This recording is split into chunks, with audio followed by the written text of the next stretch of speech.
Hello, friends, and welcome to another episode of It's Not All Rainbows. I'm your host, Lindsay Goodman, and if you don't know me, I'm a survivor of narcissistic abuse in a queer relationship, and I'm here to help support and validate those who are or have been in my shoes and to help bring awareness of what these kinds of relationships can look like. Today, I'm going to talk to you about sleep when you are with a narcissistic person. Obviously, I'm just going to be sharing my experience. It can look different in different relationships.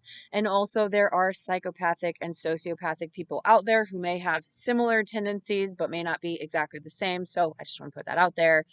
Um, and also, as you can see, I'm at my sister's house and I am still just kind of trying out the whole podcast recording on YouTube thing, doing both of them at once. So it is still very new to me to record myself while I'm talking. So I apologize if it is a little bit, I don't know, sporadic. Also, obviously, I'm outside. My sister has the most beautiful outdoor space here. So I'm just enjoying the weather while I talk to you about something not so fun. Um, So, the sleep issue was something that took me a long time to understand as being an issue. When I met my abuser, one of the things that I really struggled with was sleep. I had a um, breastfeeding child. He was 18 months and I was co sleeping with him. So, no matter what your opinion is on what parents should or should be doing with their children, that is not the point. And I'm not going to get into what happened in detail with that. I did make a TikTok about that and it was pretty controversial, although I would say more people were empathetic and compassionate, no matter what their stance was on the parenting thing. But anyway, I started hanging out with my abuser and they would say things like, I'm so concerned about you. You're not sleeping well. Let's make a couple of changes and get you to sleep because if you want to heal from all the things that you're struggling with, you had a recent huge trauma. My dog had just passed away right in front of me and it was horrible. So let's make some changes. Let's get you sleeping. So in the beginning, obviously, they come off as very caring. They want to help you. They want to fix things in your life. They're the fixer. They're the hero. They come along, make sure you're taken care of, make sure all your needs are met and things like that. And again, sorry, my dog was kind of like exploring Pip. You all know Pip. If you have seen my birthday video or been following me for a while, she's kind of a star. So she just got her hair cut. There she is, pretty girl. Get comfy. We're gonna be here for a couple minutes. So, but as things progress, and for me, it was very quickly. I talk about this in one of my earlier episodes about it might have been red flags I missed. It was my first or second episode that I did when I started talking about abuse publicly. The change was very quick when the mask fell. It was very early on with my abuser. And like I said, this was something that I missed for a very long time. It wasn't until 2021 when I was starting to really understand that something was like devastatingly wrong and started researching things and trying to figure out what was going on and knowing that I needed to work my way out. Um, and then possibly even after I left that I started actually sleeping again, that I realized that I was being abused through sleep or lack of sleep. Some examples of how abusive people can use sleep to keep you in an abusive cycle are, for example, starting fights right before bedtime. So you're getting ready for bed, everything is fine, and all of a sudden they're going to say or do something that's going to start an argument. They're going to plant a seed of doubt in your mind. So if it's not an argument, for example, they'll say something that sort of just like makes you doubt the relationship, makes you doubt if they care for you, makes you think that you have a problem that you need to be seeking help for. And so then you go to bed, they're laying next to you, they're asleep in 10 seconds or pretending they're asleep. I don't actually know. And you're just laying there wide awake. And I can remember laying awake for hours and hours and hours every single night tossing and turning with this person next to me. And when you have a partner, they're supposed to be like, obviously people get in arguments and sometimes you go to bed angry or sometimes you go to bed and you're not feeling very close, but like this person is supposed to be your safe zone. This is your comfortable place. This is your bed. This is your bedroom that you're sharing with your partner and you're not feeling safe. You're actually in fight or flight. I spent a lot of nights in fight or flight with that racing mind, heart rate up, unable to get comfortable enough to fall asleep. unable to slow down the racing mind. And again, they're sleeping. So for me, there was a lot of what's wrong with me that I can't sleep. I have so much trouble sleeping. They're sound asleep. I'm having all these doubts. I'm having anxiety, things like this. And again, it was very difficult to recognize because I wasn't sleeping. If you're a parent, you know, probably from mid to late pregnancy, you're not sleeping anyway. Then you have your baby. It's very hard. You have an infant. You're waking up all through the night. If you're breastfeeding, things like that. If you're co-sleeping, kid's gonna wake you up a lot. I had dogs who were waking me up, things like that. So I was already not sleeping for a while. So it was very difficult to pinpoint that this was also happening in addition to um not having been able to sleep for a while.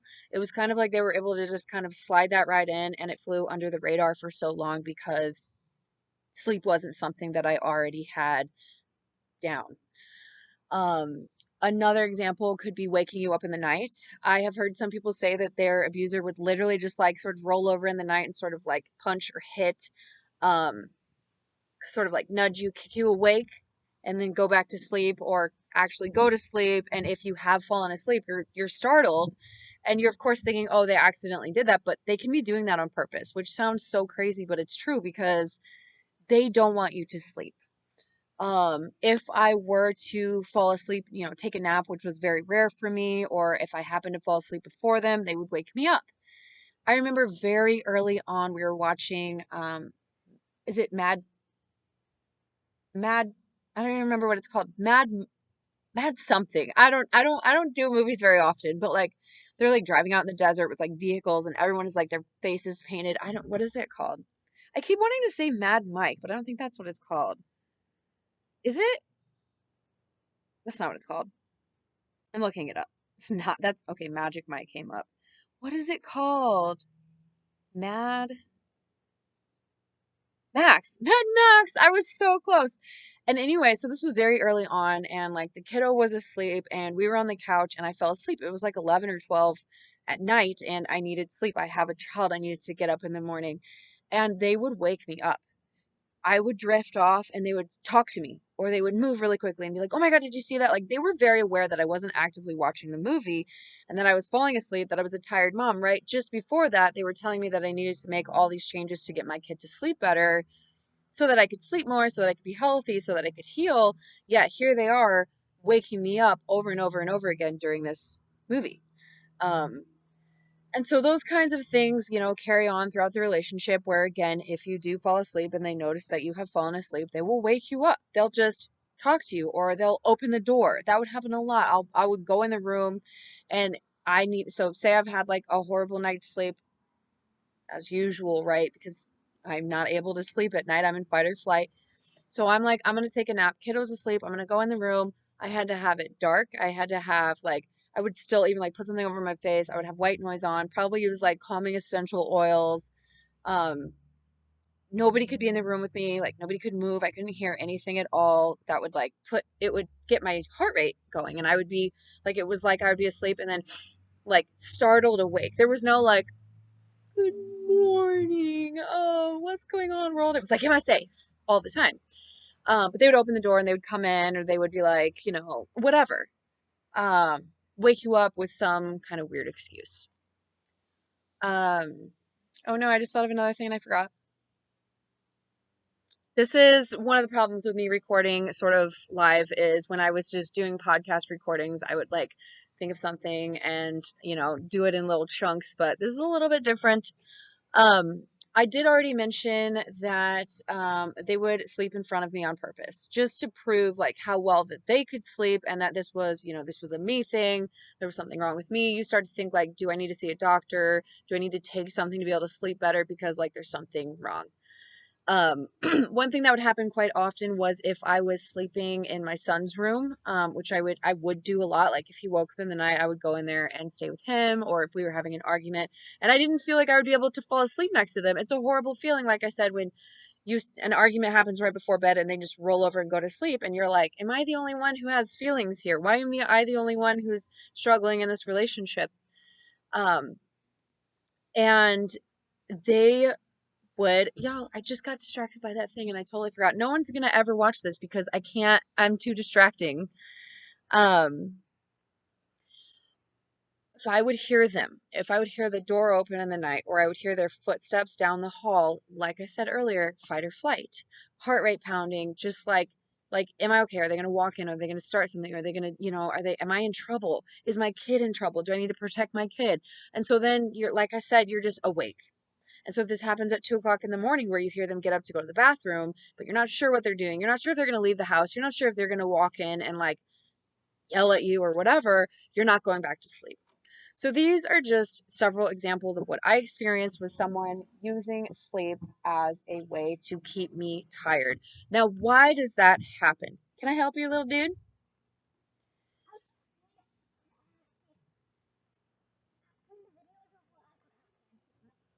Okay, that's a really good question. Go in that door. Sissy's going to help you. I have to see what we have, okay? That is my nephew. And thank you. Um, he wants candy. So we'll see what happens after this. Will my nephew get candy or not? Y'all were thinking that was going to be my kiddo. That was not my kiddo. Um, so why do they do this? Why do they consistently wake you up, start arguments, keep you tired? Why do they do it? Well, if you're tired, you're not thinking right.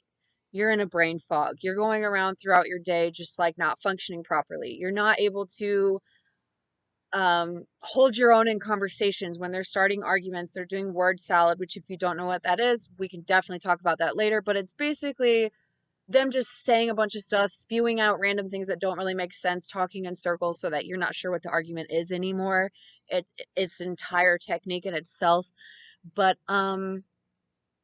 they're keeping you tired, they're keeping you run down, they're keeping you dependent on them because obviously when you're tired, you're not functioning as well as a parent, um, at work, at all this stuff. So you're just like, oh, thank goodness I have this partner who, when I come home, they once in a while do something nice for me, you know?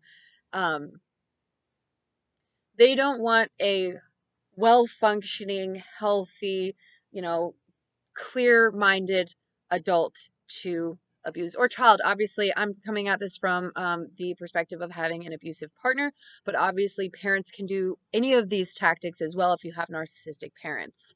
So they want the person to be exhausted and run down and not thinking straight. This serves to continue to keep them in a position of power. Um, it is obviously also proving that they have control over you. They can make you tired. They can make sure you're not sleeping. They can make sure you're in fight or flight all the time. They can make sure you're not doing well, right? That's exactly where they want to keep you. So if this sounds familiar, if this is happening to you, this is definitely something to think about.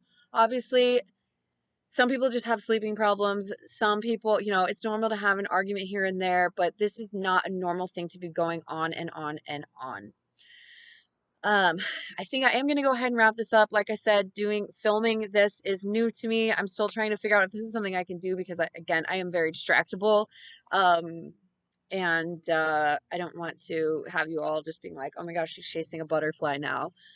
Um, so if you want to talk about this more, if you have questions about this, reach out to me on Instagram. I'm always available via DMs. I do a lot of question and answer over there. You can always visit my website. I am going to start taking one-on-one coaching clients here very soon. So reach out to me to get that scheduled if this is something you would like help with. If you like this episode and for my podcasters as well, rate, review, subscribe. I really want to get this into the ears of the people who need it the most. And obviously, the more you interact with my content, the more that we hopefully can get this message out there. Again, you can always find me on TikTok and Instagram at the Lindsay Goodman. My website is thelindsaygoodman.com. Thank you all so much, and I will see you next time.